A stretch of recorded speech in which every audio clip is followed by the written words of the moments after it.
कबीर साहब कहते हैं, कबीर ये माया अटपटी सब गट आन अड़ी, और किस किस न समझाऊं या कुएं भांग पड़ी।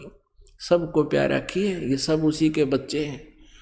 और यह भांग पैदी काल ने यहाँ की ये बकवाद बेमतलब की गुटी ला ले, कोठी बना ले, कार ले ले, इससे उलझा दिया। और फिर परमात्मा ने सोचा अब इसने कर लेने दे, कह लेने दे, जो बुंडी अच्छी मुझे बोल रहा है, जब ये नशा उतर जाएगा ना फिर देखना यो किस तरह मुझसे व्यवहार करेगा मेरा बच्चा। तो वही सतीची रामानंद जी के साथ बनी। परमात्मा बोले, जात हमारी जगत गुरु, मैं जगत गुरु हूं, पूरे विश्व को ज्ञान देता हूं और किसी के पास ज्ञान नहीं है।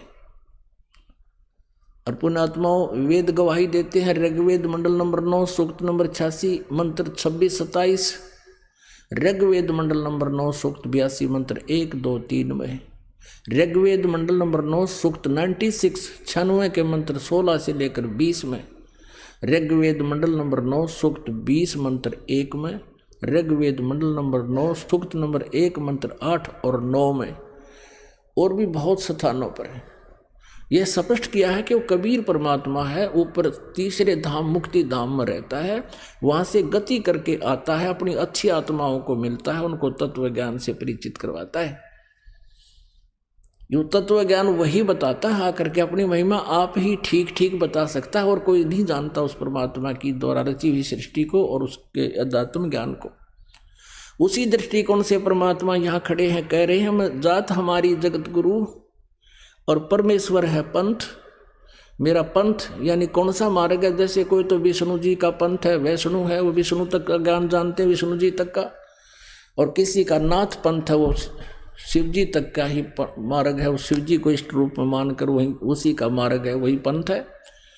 कोई ब्रह्म तक की साधना बताते हैं, वो ब्रह्म तक का पंथ है। तो ये परमात्मा कहते हैं, मेरा परमेश्वर है पंथ, मैं जो मार्ग बताने आया हूँ भक्ति का, वो उस परम पिता, उस परम अक्षर ब्रह्म का है, उस परमेश्वर का है, जिसमें गीता जी अध्याय नंबर 18 के श्लोक नंबर 62 में कहा है कि अर्जुन तू सर्वभाव से उस परमेश्वर की शरण में जा, जिसकी कृपा से तू परम शांति और सनातन परम धाम को प्राप्त होगा।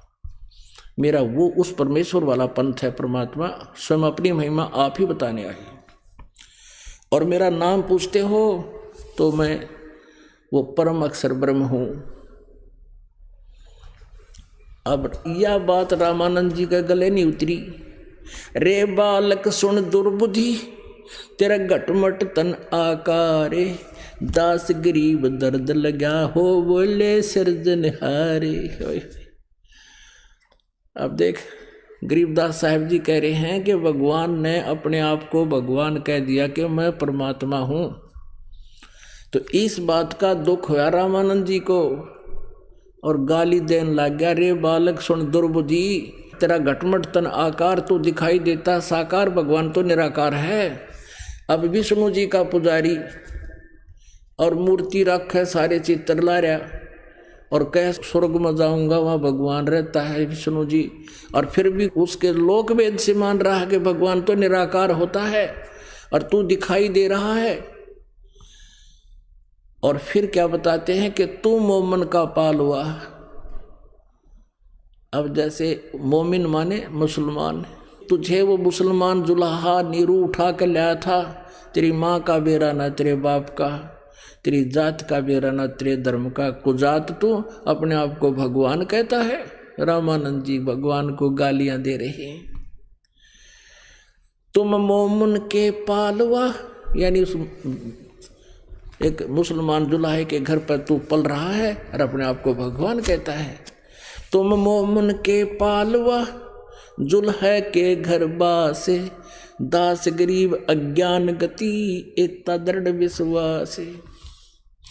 मान बढ़ाई छोड़ कर बोलो बालक बेने, दास गरीब अधम मुखी, एकता तुम गट फैन।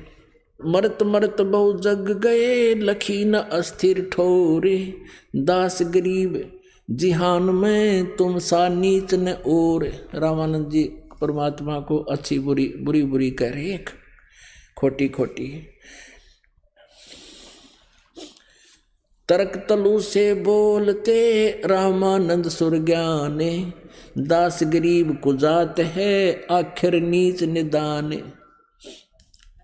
कहते हैं तू कुजात है, कुजात यानी तेरी जात का बिना बेरा, इसलिए तू बकवाद भी घनी कर रहा है, अपने आप को भगवान बता रहा है। अब क्या बताते हैं, ए स्वामी सृष्टा में, वैसे तो बहुत बड़ा विवरण है, लेकिन समय के अभाव से जो दास थोड़ा सा प्रसंग आज सुनाना चाह रहा है वहां ला रहा है आपको। परमात्मा कहते हैं ए स्वामी, क्योंकि कबीर परमेश्वर जी ने उनको गुरु बना लिया था। क्योंकि गुरु रामानंद जी को किस लिए बनाया परमेश्वर ने, ये मर्यादा बनाए रखने के लिए कि नहीं तो आने वाले समय में काल के दूत ये कह देंगे गुरु जी की आवश्यकता क्या है, कबीर जी ने कौन सा कोई गुरु बनाया था। और परमात्मा कहते हैं गुरु बिन माला फेरते, गुरु बिन देते दान, गुरु बिन दोनों निष्फल हैं, चाहे पूछो वेद पुराण। अब वहां शिष्य और गुरु की भूमिका भी स्वयं ही करके दिखाई कि ऐसा होना चाहिए आपको गुरु शिष्य के बारे में। गुरु जी अच्छी बूंदी बोल रहे हैं और परमात्मा एक सुयोग्य शिष्य की तरह हाथ जोड़े खड़े हैं, लेकिन फिर सच्चाई बता रहे हैं। ए स्वामी सृष्टा में, सृष्टि हमर तीरे, दास गरीब अधर बसु में, अवगत सत्य कबीरे। ओए होए, ए स्वामी सृष्टा में यानी सारी सृष्टि का रचने वाला मैं हूं, और सारी सृष्टि यानी अनंत करोड़ ब्रह्मांड मेरे आधार हैं, और मैं ऊपर रहता हूं। अवगत सत्य कबीर, अविनाशी का परमात्मा हूं। सत्य माने अविनाशी, अविगत माने जिसकी गति जिसकी स्थिति से कोई भी परिचित नहीं है, वो स्वयं ही आकर बताता है, और वो फिर मारे गले उतरती नहीं, इसलिए बात अभी तक उलझ रही थी। सुन रामानंद राम में, मैं बावन नरसिंह, दास गरीब सर्व कला, मैं व्यापक सर्वंग। चारों युग में हम पुकारे, कोक कहा हम हेल रे, हीरे माणक मोती बरस, ये जग जुगता ढेल रे। गोता मारूं स्वर्ग में, जा बैठूं पाताले, गरीब दास ढूंढता फिरूं अपने हीरे मोती लाले। मैं रोवत हूं सृष्टि को, ये सृष्टि रोवे मोहे, कह कबीर इस वियोग को समझ ना सकता कोई। गरीबदास जी बता रहे हैं कि कबीर भगवान ने बोले कि मैं तो तुम्हें रो रहा हूं कि तुम मेरे बच्चे हो, तुम काल के जाल में फंस गए हो, थारी बिरान माटी कर रखी, कोई किसी का बेटा मर गया, किसी की बेटी मर गई, और किसी के 2 लड़के हैं, एक मर गया, ने सोचा है भगवान एक तो बच गया, और पहले दोनों थे, जब एक चला गया कौन सी डाल डाली, और दूसरे का नंबर आ गया जब के कर लेगा। तो यहाँ सबको नो सकोड़ रखा है, चल इतनी ईब तब और तो बचेंगे, इतना ये हो गया सो हो गया, बाकी तो बचे रहेंगे, बाकी की क्या प्रोटेक्शन कर दिया तूने। यह सोच पहले थी, जब एक लड़का मरा तो ये अज्ञान हटेगा आपका। तो क्या बताते हैं, मैं रोवत हूँ सृष्टि को, और सृष्टि रोवे मोहे। ये मुझे ढूंढते फिरते हैं कि वो भगवान तो जो है ना सब सुख देता है, अकाल मृत्यु से भी बताता है, हमारे आने वाले जीवन में जो संकट है उनसे भी बचाता है। तुम इस गुण युक्त परमात्मा की खोज में भटक रहे हो और इन काल के दूतों को फंस जाते हो। मैं तुम्हें रो रहा हूं कि तुम मेरे बच्चे हो, मेरे पास आ जाओ, मैं तुम्हें सुख दूंगा। लेकिन हमारा जो वियोग हो गया बीच में, हमारे इस वियोग को अब कोई नहीं समझ पा रहा है। अपना आत्माओं, परमात्मा आके न्यों कहे मैं भगवान हूँ ना जचे, और मेरे जैसा दास बीच में बिचौलिया होकर बताओगा रे यू भगवान खड़ा भाई, फिर आदमी समझेगा, सोचेगा, विचार करेगा। अब जैसे एक समय एक जो है मंत्री आ गया उसमें गांव में, और कुछ व्यक्ति गांव के इकट्ठे हो गए जहां उसने आना था, और वो ऐसा सीधा साधा सा सिंपल अपने वे से आके और वहां खड़ा हो गया उन व्यक्तियों में ही। तो जब वो आया उसकी कोई परवाह नहीं कर रहा था, अरनो देखे थे वो मंत्री ना आया, और वो वहाँ खड़ा है, उसने उसका धक्के मारे, इन्होंने बोले भाई मंत्री जी आना हो रहा है।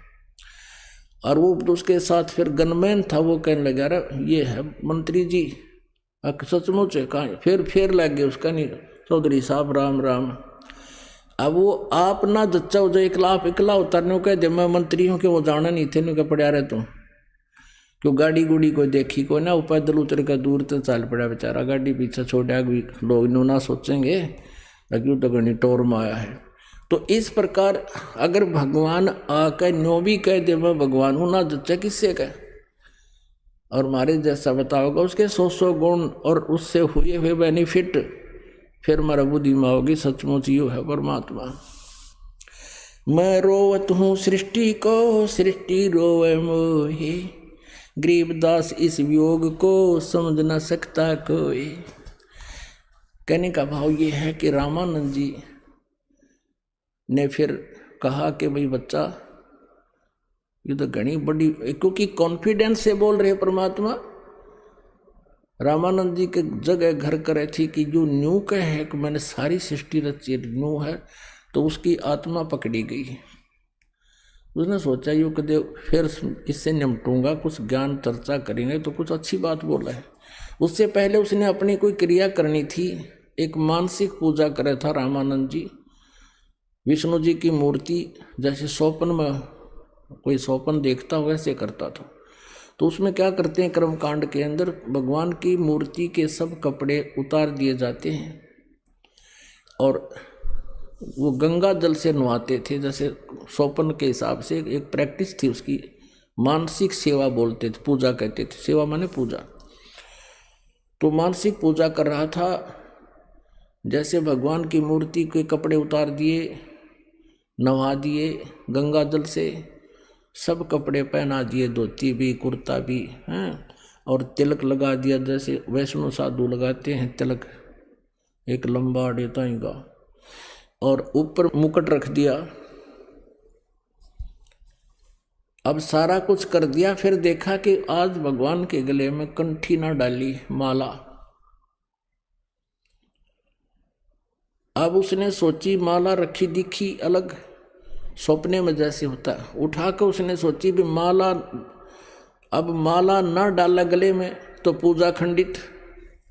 और उस दिन मुकुट रख दिया, मुकुट नवा धोवा कर भगवान को मुकुट उतारा नहीं जा सकता, अगले दिन ही उतरेगा उसी समय, ऐसा उनका विधान है कर्मकांड का। जब मुकुट उतारे तो पूजा खंडित, भगवान की बेइज्जती हुए, और वह माला ना डाले तो भगवान फिर अधूरी श्रृंगार रह गया भगवान का। असमंजस में हो गया, उसने सोची ला मुकुट के अंदर से माला को डाल देता हूँ। वो माला मुकुट में फंस गई, नहीं गई आगे। अब रामानंद जी कोस रहा अपनी किस्मत को, हे भगवान आज मेरे तो कौन सी गलती होगी, आज मुझ पापी से क्या हो गया, पहली बार जीवन में आज यह भूल लगी मुझे, ऐसी क्या बात होगी, मेरे तो आज का सारा दिन व्यर्थ हो गया, मेरे से लगता है भगवान रुष्ट हो गया, मेरा तो पिछला जीवन ही नष्ट हो जाएगा। बड़ा चिंतित हुआ।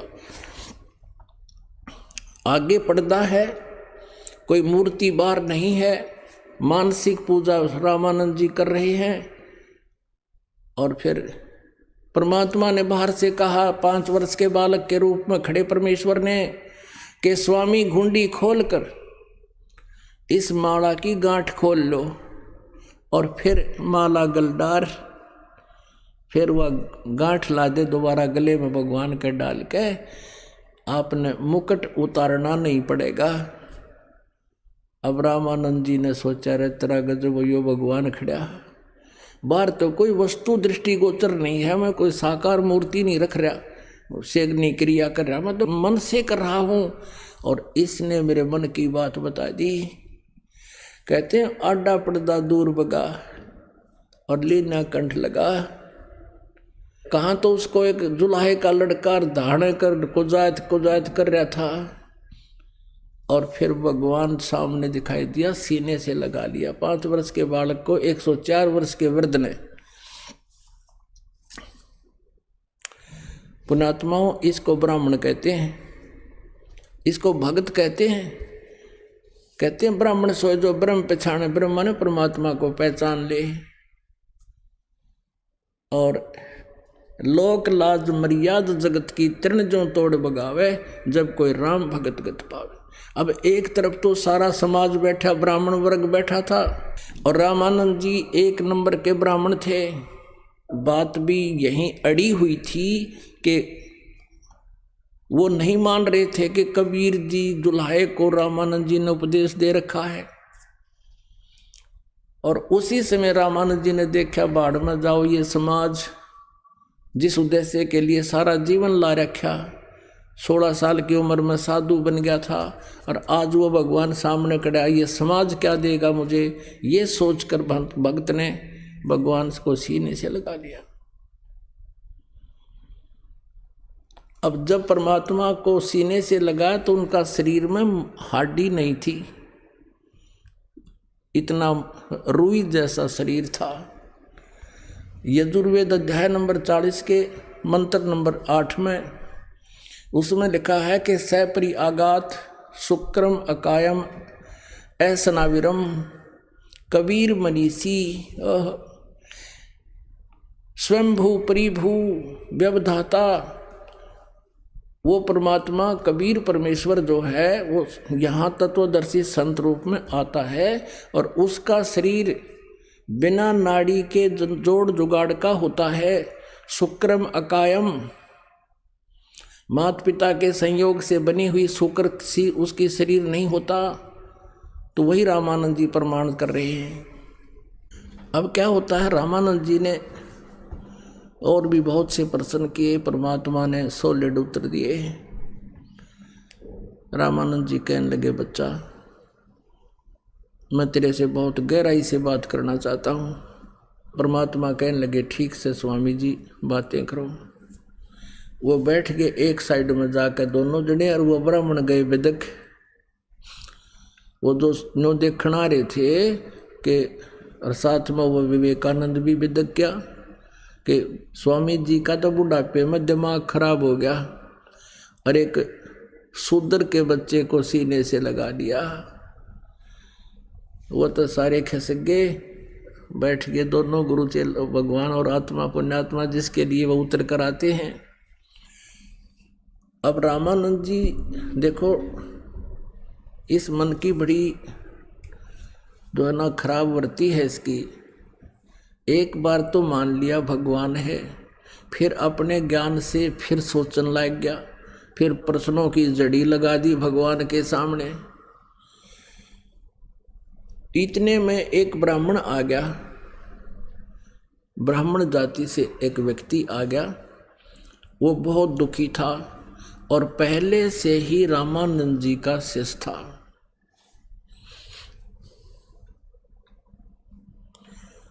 और पहले से ही रामानंद जी ने उनको क्रियाएं बता रखी थी, तो ऐसे जंतर कर ले, ऐसे मंत्र कर ले, ये साधना कर ले, तुझे सुख होगा।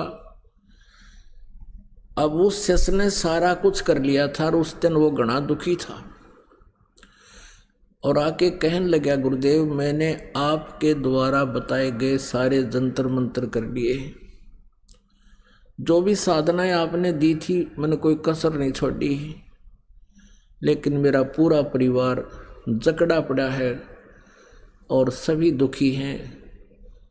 और गुरुदेव हम टोटे न भी गणे दुखी कर रखे हैं, दारिद्र भी खूब है, बस कभी ना कभी आत्महत्या करना ही शेष रह गया है। अब रामानंद जी ने कहा, पहले तो वो जंतर उसको साधनाएं बताता था, ऐसे कर ले ऐसे कर ले, फिर देखा कि आज तो इसने किल्ली काट दी कि मेरा ना कति लाभ हुआ, अब मरूंगा। तब इनके पास एक और जड़ी होती है नकलियों के पास, ये क्या कहते हैं कि देखो भाई, देखो बात सुनो, ये तेरा प्रारब्ध में लिखा हुआ पाप कर्म है, ये तो बच्चा तुझे भोगना ही पड़ेगा। आपने सुना है भगवान श्री विष्णु जी ने नारद के द्वारा दिए गए श्राप को भी भोग कर ही पूरा किया। श्री रामचंद्र रूप में आए थे और उन्होंने अपने कर्म का जो श्राप दिया था नारद जी ने, वो भोगना पड़ा। पूरा जीवन अपनी पत्नी के योग में बिताया। और सुन, जैसे सुग्रीव के भाई बाली को मारा था भगवान श्री रामचंद्र जी यानी विष्णु जी ने एक वृक्ष की ओट लेकर धोखे से, और फिर श्री कृष्ण रूप में उस बाली वाली आत्मा ने शिकारी बनकर भगवान श्री कृष्ण रूप में प्रगट उत्पन्न श्री विष्णु जी के पैर में तीर मार के अपना बदला लिया। कर्म का दंड तो भाई भोगना ही पड़ता है, देखो भगवानों ने भी भोगा। अब वो शिष्य कहने लगा महाराज जी आज आपकी किसी भी बात का असर मेरा नहीं हो रहा, मैं तो घना दुखी हो गया।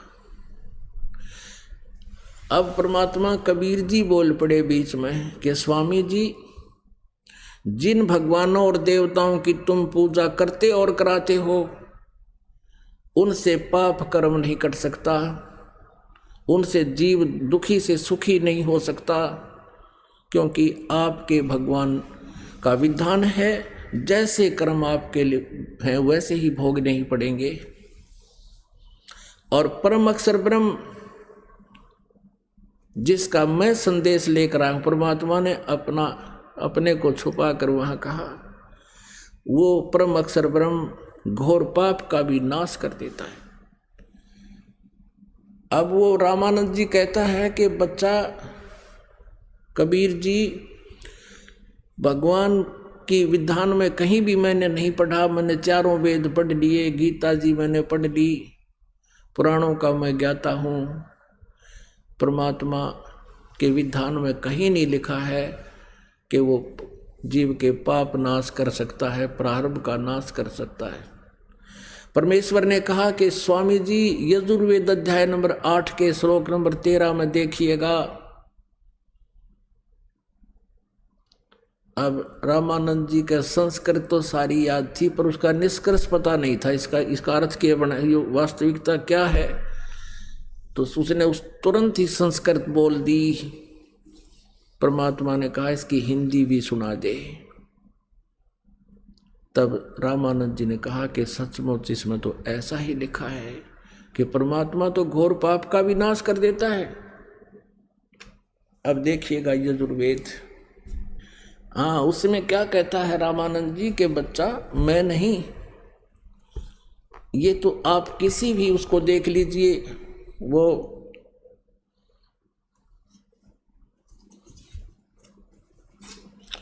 शुक्राचार्य भी यही कहते हैं जो राक्षसों के गुरु थे, और बृहस्पति जी भी यही कहते हैं कि अपने कर्म का दंड तो भोगना ही पड़ेगा।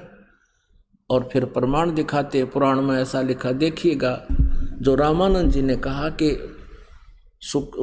बृहस्पति देवताओं के गुरु भी यही कहते हैं कि किया हुआ कर्म तो भोगना ही पड़ेगा। देखिएगा श्रीमद् देवी भागवत है, गीता प्रेस गोरखपुर से प्रकाशित है, संपादक हैं हनुमान प्रसाद पोदार और चिमनलाल गोस्वामी।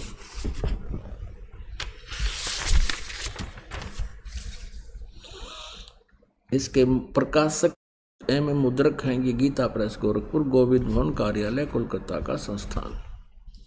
इसके देखिएगा, ये देखिएगा 282 पृष्ठ पे 5वें सकंद में, ये 5वां सकंद, और संक्षिप्त देवी भागवत 282 पृष्ठ पे, यहाँ देखिएगा। व्यास जी कहते हैं, Vyas ji is the writer of Puranas, Vedas and Gita ji. Vyas ji कहते हैं देवराज इंद्र की बात सुनकर बृहस्पति जी उनसे कहने लगे, बृहस्पति जी देवताओं के गुरु हैं, आध्यात्मिक गुरु, कहने लगे 283 पृष्ठ पर, प्रारब्ध कर्मों का अभाव बिना भोगे नहीं हो सकता, यह स्पष्ट है। आर्य संपूर्ण देवता तुम्हारे सहायक हैं, तुम स्वयं भी बुद्धिमान हो, फिर भी जो भी होनी है वह होकर ही रहेगी, तुम उसे टाल नहीं सकते। ऐसी स्थिति में सुख और दुख की चिंता में नहीं पड़ना चाहिए। महाभाग दुख और सुख ये दोनों कर्मशः पुण्य और एवं पाप के क्षय के सूचक हैं। देखो इनकी बुद्धि ने कहा जो दुख आ रहा है उस तो तेरे पाप कट रहे हैं और सुख जो है वो तेरे पुण्यनाश हो रहे हैं। ये बड़ा बड़ा बढ़िया विधान बता रहे हैं। अतएव विद्वान पुरुषों को चाहिए कि सुख के अभाव में भी सर्वथा आनंद का ही अनुभव करें। इवन की बात अब हंसी आवा पाने दास ने तो खूब आवा है। अरे जब सुख के अभाव में बोलो, अतएव सुख के अभाव में भी आनंद का अनुभव करे। अतएव महाराज इस अवसर पर सुयोग्य मंत्रियों से परामर्श लेकर विधि पूर्वक यत्न करने में कटिबद्ध हो जाओ। यत्न करने पर भी जो होनहार होगा वह तो सामने आएगा ही। वारे देवताओं के गुरुओं, अब क्या कहा है बृहस्पति जी ने कि भाई सुख के अभाव माने दुख में भी आनंद का अनुभव करना चाहिए। अब किसी का पेट में दर्द हो जा हो गया ना, सुख का अभाव, आनंद रहेगा, दिखाइयो किलकी मारेगा। अब वो तो पेट के दर्द की पीड़ा की कोई औषधि मिला जिसके कारण वो अभाव हुआ है सुख का, तब वो आनंद हो सके। इस तरह की बकवाद करने वालों ने देश डबो रखा है। एक समय ये दास, एक पिंडारा गांव है जींद के पास, और वहाँ एक गीसा पंथियों का आश्रम है।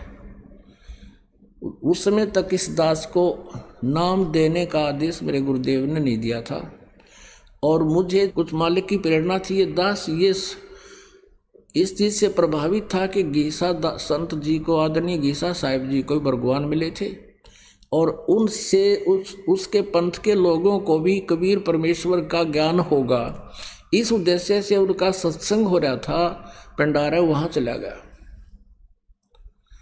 तो वहाँ क्या कर रखा उन्हें सांग, ये लाल कपड़े वाले गीसा पंथी, बिना गीसा पंथी और भी निरे बुला रखे।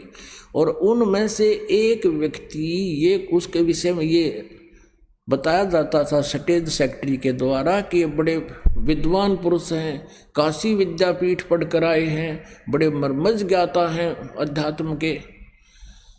तो सभी श्रोताओं का ध्यान उस पर टिका रहता था। वो क्या कहता था कि ये जीव अपने आप को भूल गया है, जिस कारण से ये दुखी रहता है। कोई भी कर्म का दंड है वो शरीर को भोगना होता है, जीव स्वतंत्र होता है। और क्या बताता है कि एक समय में जा रहा था, एक व्यक्ति पीड़ा से करहा रहा था। मैंने उससे कहा, अरे भोले प्राणी, तू क्यों रो रहा है? ये कष्ट तो तेरे शरीर को है, जीव को थोड़ा ही दर्द होता है। तू अपने आप को जीव मान रहा है और जीव को दर्द महसूस कर रहा है, इसलिए तू दुखी है। तू मान ले कि तुझे पीड़ा नहीं है, शरीर को है, भोगने दे, इसका कर्म है, ये तो भोगना ही पड़ेगा। तो फिर क्या कहता है, उसी समय वो व्यक्ति कराहना बंद कर गया और उसको आभास हो गया कि तो शरीर का भोग है, शरीर को कष्ट है, पड़ा रहेगा, मुझे क्या है। वो सुखी हो गया। अब हमारे जैसे श्रोता बोले वाले तो सभी खुश हो जाते हैं, जो भी जैसा प्रवचन कोई करता उसी को सत्य मान लेते, क्योंकि हमें ज्ञान नहीं था। अब हमें ज्ञान हो गया, इनकी खाल तार देंगे सारे की, ये सब बकवास कर रहे हैं।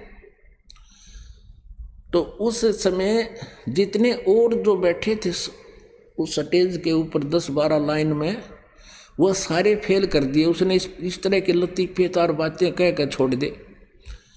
अब उन दूसरे की तरफ लोग आकर्षित नहीं रहे, उसकी तरफ आकर्षित हो रहे। अब वो दूसरे संत दुखी हो रहे। वक्ता हुए भी से थे, पर वो न सोचे थे आज थारी मार्केट डाउन होगी।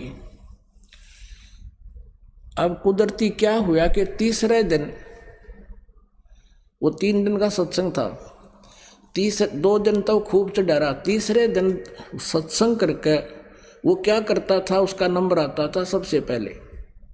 वो करके सत्संग उठ के चला जाता था। एक कमरा दे रखा था उसको आश्रम में, उड़े जाकर अपना रेस्ट करता। वो चौधरी पाक रहा था कति खूब लक्ष्मी चंद की तरह। अब वो क्या हुआ, वो उठ के जाकर लेट गया, उसका पेट में दर्द हो गया। अब श्रोता भी तकरीबन उठ जाते थे, कोई 20-30 रह जाते थे। वह दूसरे अपने थोड़ी बहुत देर गा बजा कर वो भी उठ जाते थे। उस दिन ऐसी बीत रही थी उनके साथ। उसके पेट में दर्द हो गया उस ब्रह्म ज्ञानी के, और वो चिल्लावा डांगर की डाल, आयो मर गया, आयो मर गया, और खारा दड़ी पक्का बेटी का बाप। अब उसके दूसरा आश्रम था साथ में, उसके वहां से कार ले आई। उस कार में घेर के उसने 2-3 जने गए, जींद लाई के हॉस्पिटल में। वो 2 बजे से लाए थे, वो तड़के 6 बजे से पहुंचा वापस। उसकी ट्रीटमेंट हो गया, शांति हो गई, पेट की पीड़ा ठीक हो गई। और वो आया ना जब, वो सारे उठ लिए बाबा जी जो प्रवचन करता हुआ, मार्केट डाउन हो रही थी जिनकी, वो तो इस तलाश में थे कि कद ठावे इसकी बकवाद सामने आवे। तो वो गाड़ी से उतरकर अपने रूम की तरफ चला, जैसे जच्चा चाला करे, धीरे धीरे कदम रखे, क्यों पेट में पीड़ा हो रही उसका। तो उनमें से एक जो वो बुला रखा था, दूसरा आमंत्रित किए हुए हुआ था, वो आगे बढ़कर बोला, रे ब्रह्म ज्ञानी, रात को क्यों चिल्ला रहा था? तुझे पीड़ा थोड़ी थी, वो तो पेट को थी, भोगने देता, क्यों गया धक्के खाने वहां? बात बना रहा था। वो ने कहा चुप रह, चुप, चल चल अपना काम कर। अब उसकी पोल पाट की। तो वही सती थी इस यह हमारे बृहस्पति जी की, देवताएं के गुरु की है।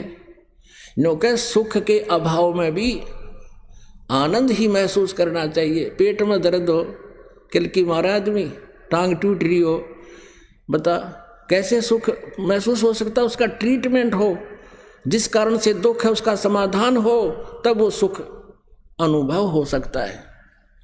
ये तो विचार सुने आप जी नहीं, देखिएगा, फिर सुन ले 2 सेकंड। ये वही फिर देवी भागवत आपको दिखाते हैं।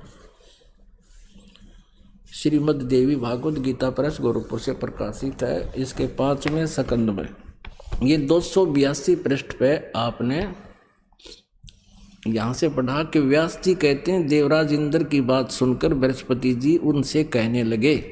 बृहस्पति जी देवताओं के गुरु हैं।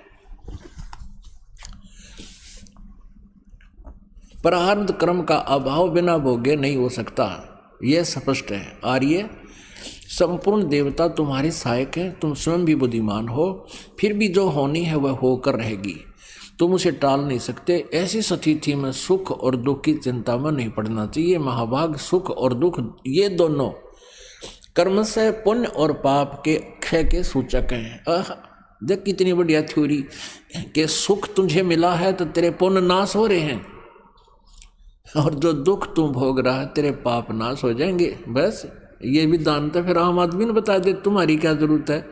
अतएव विद्वान पुरुषों को चाहिए कि सुख के अभाव में भी सर्वथा आनंद का ही अनुभव करे। अब मैंने तो ये कति बालक लगे जैसे एंड बैंड बोलिया करें, ये तुम न मैं ऋषि वैश्यक दिखते हो अभी तक। अब देखिए 242 पृष्ठ पे, अब उन राक्षसों के गुरु यानी प्रहलाद के गुरु से आपकी भेंट कराते हैं। वो क्या विचार रखते थे ये देखिए। ये है 4था स्कंद, वो आपने पढ़ा 5वें स्कंद में, ये 4था स्कंद और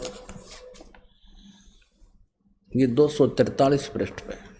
व्यास जी कहते हैं, प्रहलाद की बात सुनने के पश्चात शुक्राचार्य ज्ञान दृष्टि से, ओह ये डोंगी नो बैठ जाते आकड़ के, पता नहीं क्या सोच कर लाओगे, ज्ञान दृष्टि से सब कुछ देखकर प्रसन्न हो गए। उनका मुख मुस्कान से भर गया। उन्होंने दैत्यों से कहा, दानो तुम मेरे यजमान हो, यजमान माने भक्त हो, तुम्हें न तो डरना चाहिए और न पाताल में ही जाना चाहिए। अपने सत्य मंत्रों के प्रभाव से मैं तुम्हारी रक्षा कर लूंगा। धर्म के मर्मज महाशो, प्राचीन समय में ब्रह्मा जी के मुख से मैंने जो बात सुनी है उसे बता रहा हूँ, सुनो। यह वचन बड़ा ही हितकर, सत्य और अटल है। उन्होंने कहा था, होने वाली बातें अवश्य होकर रहती हैं। धरातल पर कोई भी ऐसा सुयोग्य पुरुष नहीं है जो प्रारब्ध को विफल बनाने में समर्थ हो सके। विपरीत समय के कारण इस समय तुम्हारी शक्ति अक्षीण हो गई है। अतः एक बार तो तुम्हें देवताओं से परास्त होकर पाताल में जाना ही पड़ेगा। समय सदा बदलता रहता है, कुछ दिन पूर्व तुम सम्राट रह चुके हो। अब देख इनकी कमाल की बात है, न्यों थे भोले वाले हम। व्यास जी कहते हैं प्रहलाद की बात का उत्तर देते हुए, प्रहलाद जी ने कहा था हमारी रक्षा कर लो, कहीं मैं देवताओं से परास्त होकर पाताल में ना जाना पड़ जाए। यह समस्या रखी थी प्रहलाद जी ने। तो शुक्राचार्य कहता अपने ज्ञान दृष्टि से देखकर, और न्यों बोला, न्यों कहने लगा, उन्होंने कहा तुम मेरे यजमान हो, तुम्हें न तो डरना चाहिए और न पाताल में ही जाना चाहिए। अपने सतमंत्रों के प्रभाव से मैं तुम्हारी रक्षा कर लूँगा, तुम्हें पाताल नहीं जाने दूंगा और देवताओं से परास्त नहीं होने दूंगा। और फिर तुरंत ही बैंड बदल गया, गेर बदल दिया। धर्म के मर्मज महाशय, प्राचीन समय में ब्रह्मा जी के मुख से मैंने जो बात सुनी थी वो बता रहा हूँ, सुनो। यह वचन बड़ा ही हितकर और सत्य और अटल है। उन्होंने कहा था होने वाली बातें अवश्य होकर रहती हैं। धरातल पर कोई भी ऐसा सुयोग्य पुरुष नहीं है जो प्रारब्ध को विफल यानी नाश करने में समर्थ हो सके। विपरीत समय के कारण इस समय तुम्हारी शक्ति अक्षीण हो गई है, भक्ति खत्म हो गई है। अतः एक बार तो तुम्हें देवताओं से परास्त होकर पाताल में जाना ही पड़ेगा। अरे यहाँ के गया था ये पेड़ देख, तुम्हें डरना नहीं चाहिए, पाताल में नहीं जान दूंगा, अपने सतमंत्रों के प्रभाव से मैं तुम्हारी रक्षा कर दूंगा। और फिर ने कहा देख एक बार तो जाना ही पड़ेगा, फिर तू टट्टू कर देगा बता। ये बका रहे थे हम नाचते ही, मैं ऋषि की पदवी पा रही और गुरु बन रहे। निरंजन धन तेरा दरबार, निरंजन धन तेरा दरबार, जहाँ पर तनिक ना न्याय विचार, जहाँ पर तनिक ना न्याय विचार। वैसा ओढ़े मूल मूल खासा, गल मोतियों के आर, वैसा ओढ़े मूल मूल खासा, गल मोतियों के हार। पतिव्रता को मिले न खादी, सूखा नरस आहार, निरंजन धन तेरा दरबार, निरंजन धन तेरा दरबार, जहाँ पर तनिक ना न्याय विचार।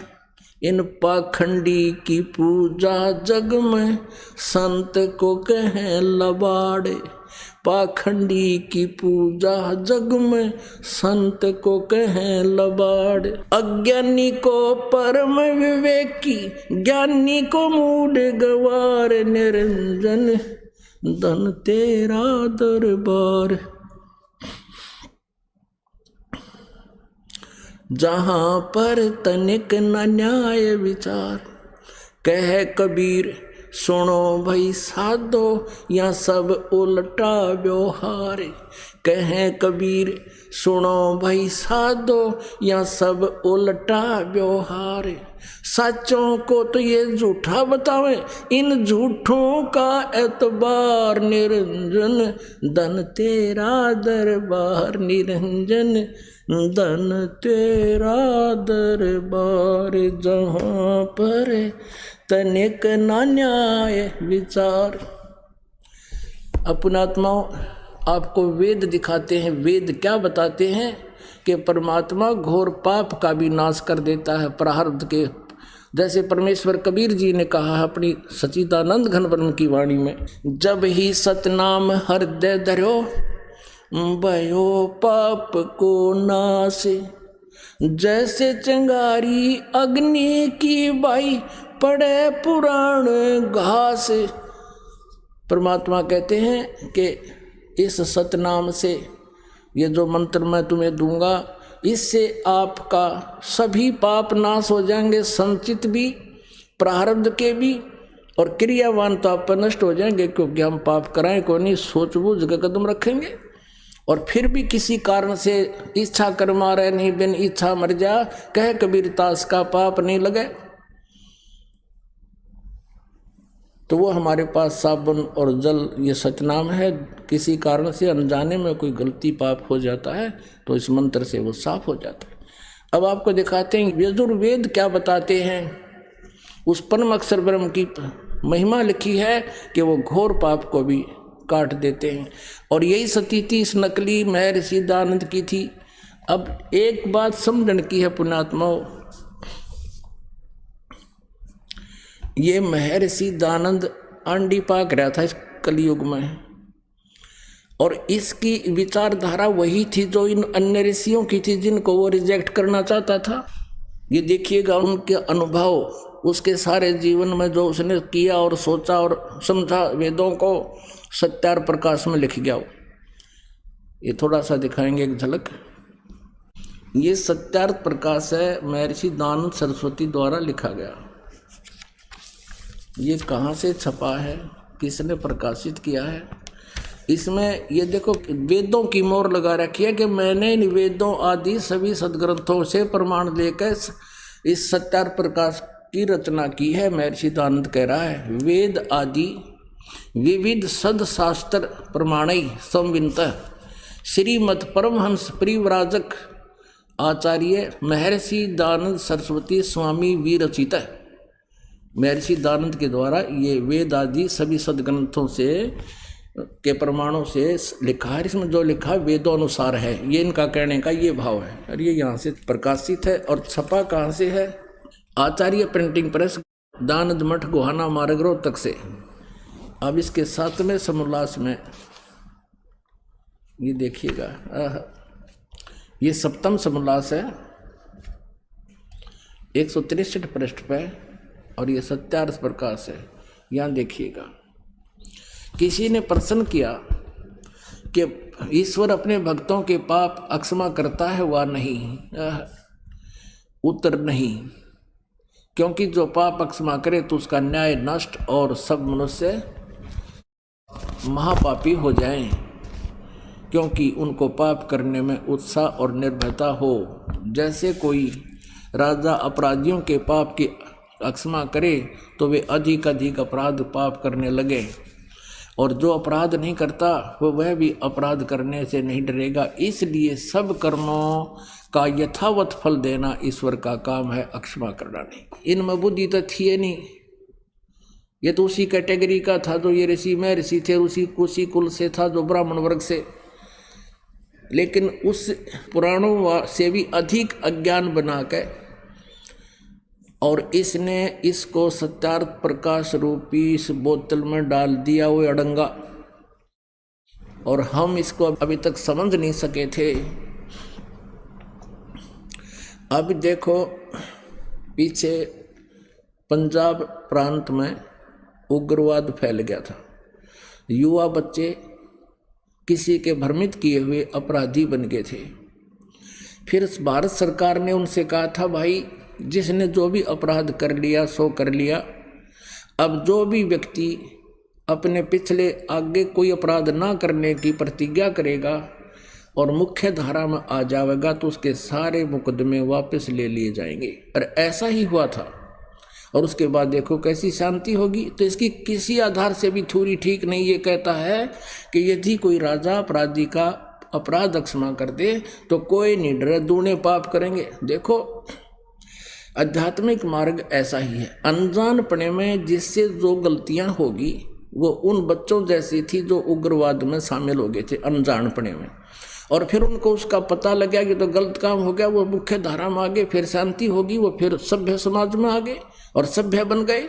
इसी प्रकार हम सभी अज्ञानतावश जो भी पाप कर लिया, किसी ने मांस खा लिया, चोरी कर ली, जारी कर दी, कोई और गलतियां होगी, वो अज्ञानता से और किसी के कुसंग से होगी।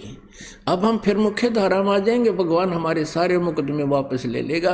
जब ही सतनाम हृदय धरो भयो पाप को नासे, जैसे चिंगारी अग्नि की भाई पड़े पुराने घासे। और ये तो इसका प्रैक्टिकल ये भी झूठा हो गया इस संसारिक दृष्टिकोण से जिसने इसने उदाहरण दिया। और अब वेद फेल करेंगे इनकी अज्ञानियों की थ्योरी को।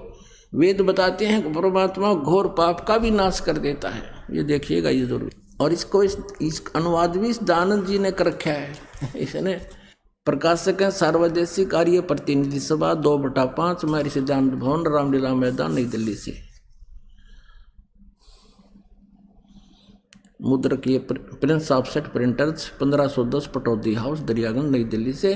और महर्षि दानंद सरस्वती कृत, इसका अनुवाद किया इसने। ये he is not writer of the Vedas, ये वेदों का लेखक नहीं है, वेदों का अनुवाद करता है महर्षि दानंद ओनली। अनुवाद में भी इसने, ये देखिएगा 8वें अध्याय का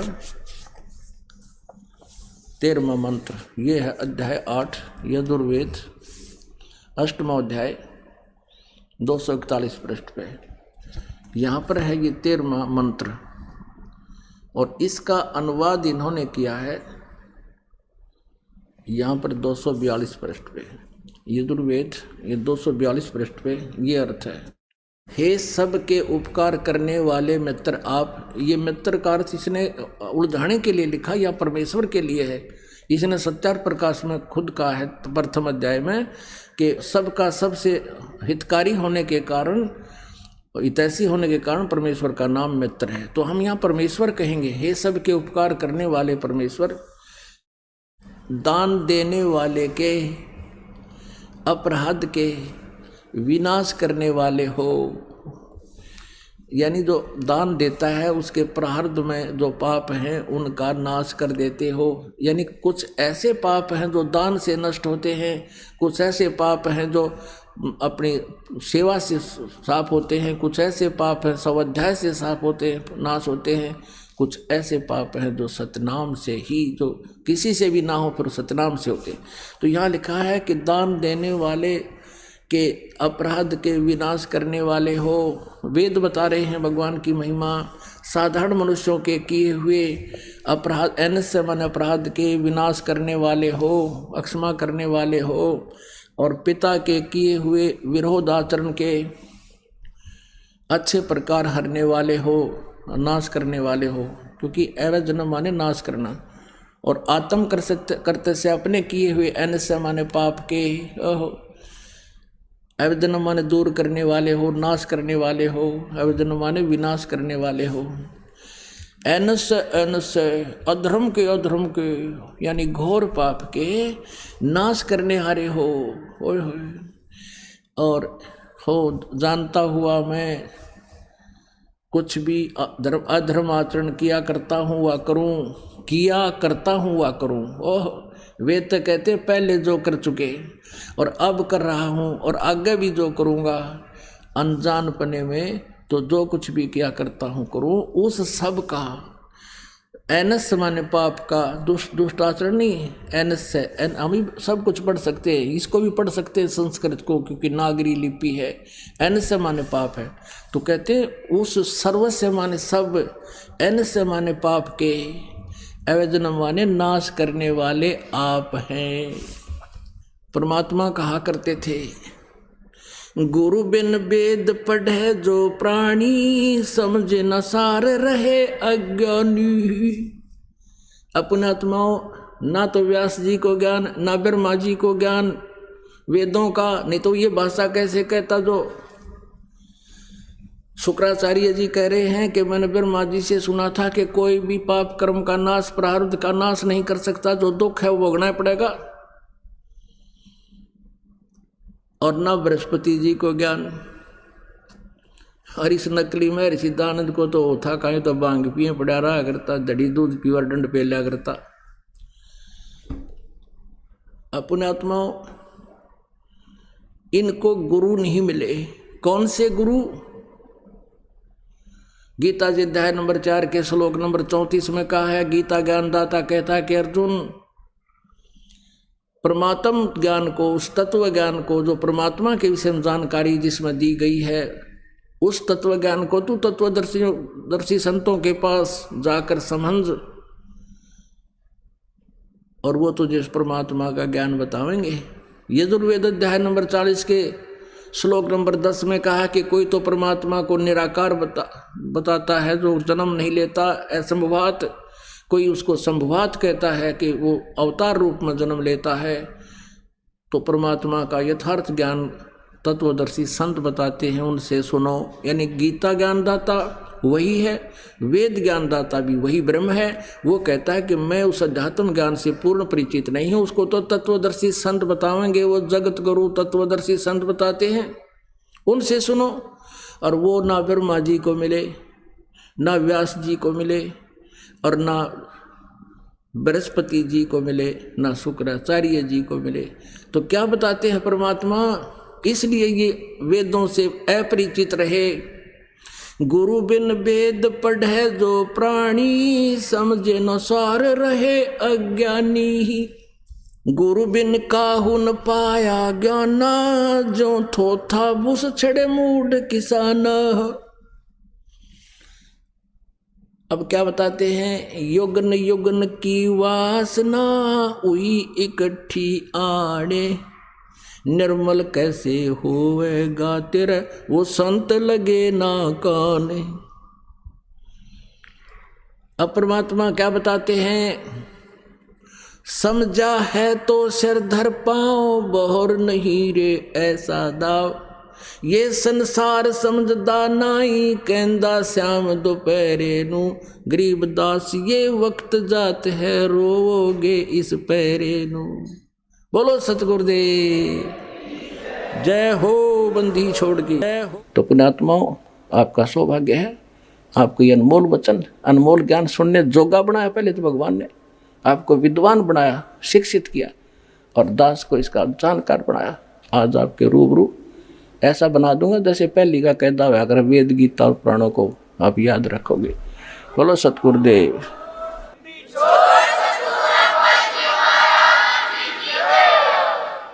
तो अब आपको कुछ भक्तों के अनुभव सुनाएंगे, जिनको परमात्मा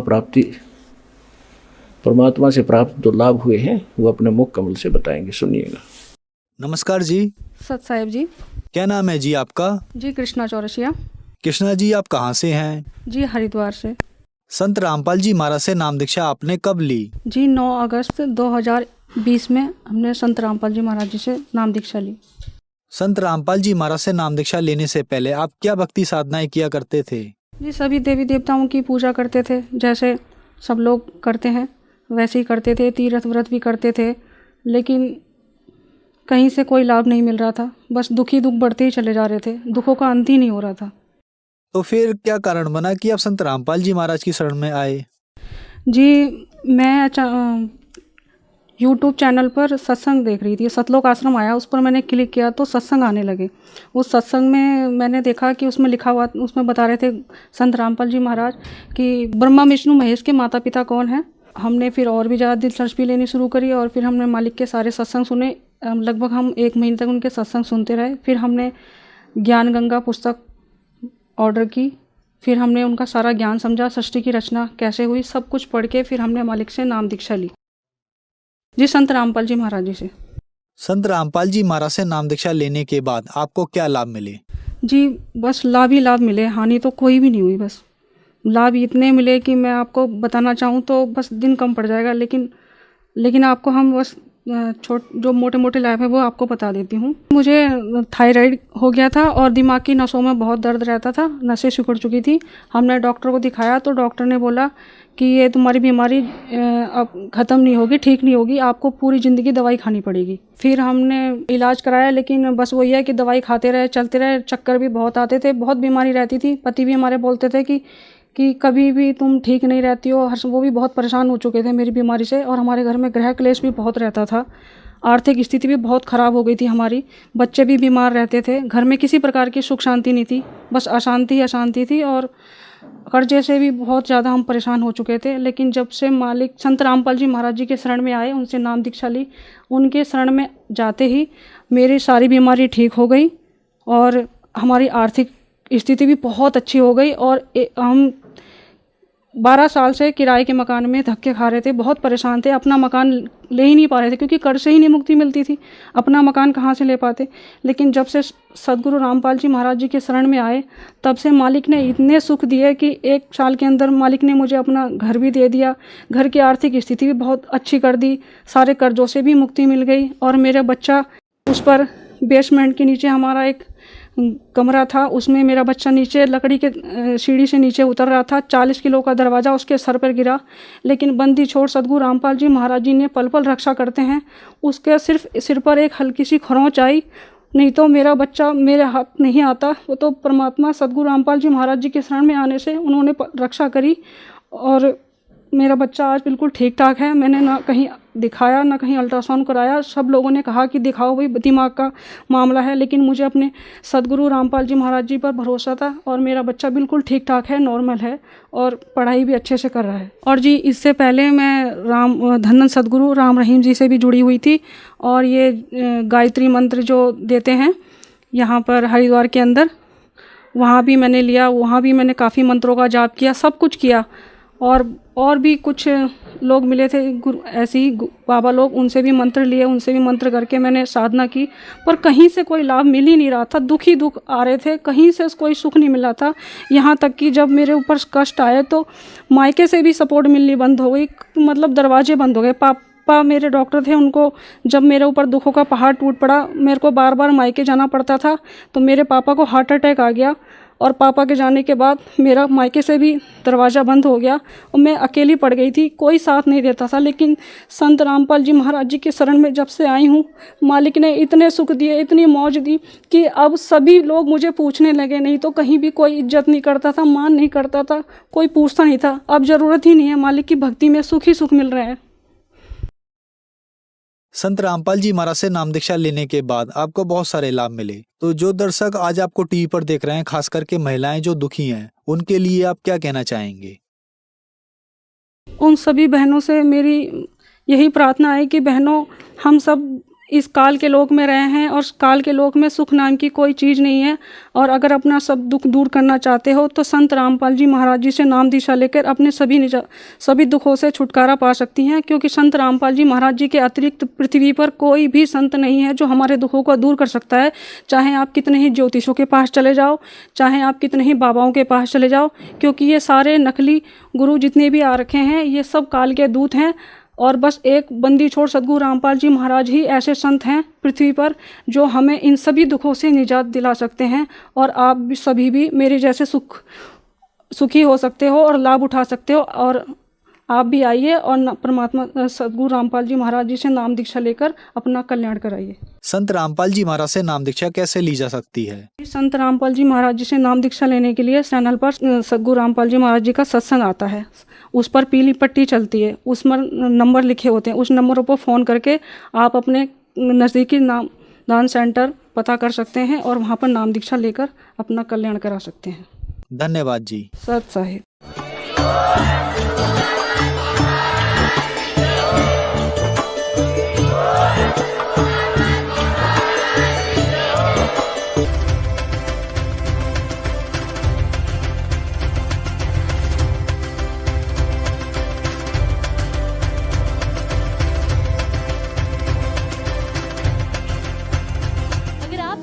YouTube पर देख रहे हैं तो हमारे चैनल को सब्सक्राइब करें और बेल आइकन को दबाना ना भूलें। अगर आप Facebook पर ये वीडियो देख रहे हैं तो हमारे पेज को लाइक करें।